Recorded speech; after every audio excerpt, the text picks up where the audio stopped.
right, it is a green day going into the holiday weekend. Dow Jones up 291, S&P up 33, and NASDAQ up 116. Now looking at Pinduoduo and Alibaba, U.S.-listed shares of companies with large Chinese operations fell after China's announcement that it's going to crack down on illegal cross-border securities trading.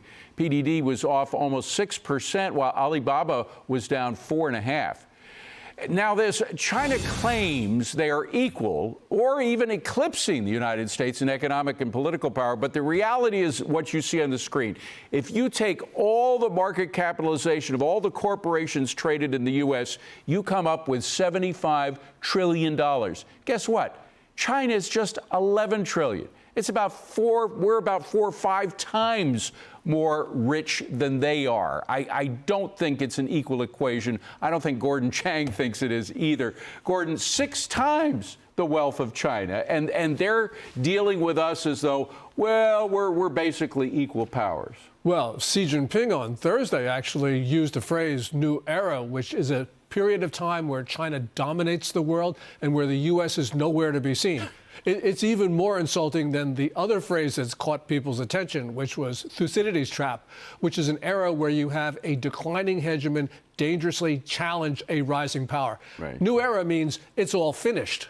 This is Marxist propaganda. That's what's coming out of China. It's kind of similar to what's coming out of Iran when they think that they have the cards in dealing with the United States, even though they've lost their leadership, they've lost all of their defenses, most of their military capabilities, and they're dictating terms to the United States. That's the problem. If China really believes this propaganda, which sometimes happens with communist countries, that could lead to some problems. Yeah, the reality is that President Trump is pushing China out of the Western Hemisphere. Panama, Venezuela, Cuba.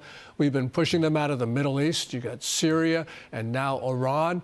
We're energy sufficient. We are food sufficient. The Chinese are sufficient in neither of those. You just go down the list. And of course, that one you just showed. I mean, it's clear the United States is a far stronger society. The one card they have are rare earths. And how soon can we begin to gin up rare earths here in the United States and in other countries like Venezuela or Greenland, perhaps, to deal with their hegemony? Yeah, the president is moving at Trump speed on that. I give it maybe about 2.5 years where we won't be talking about China's near monopoly on rare earths.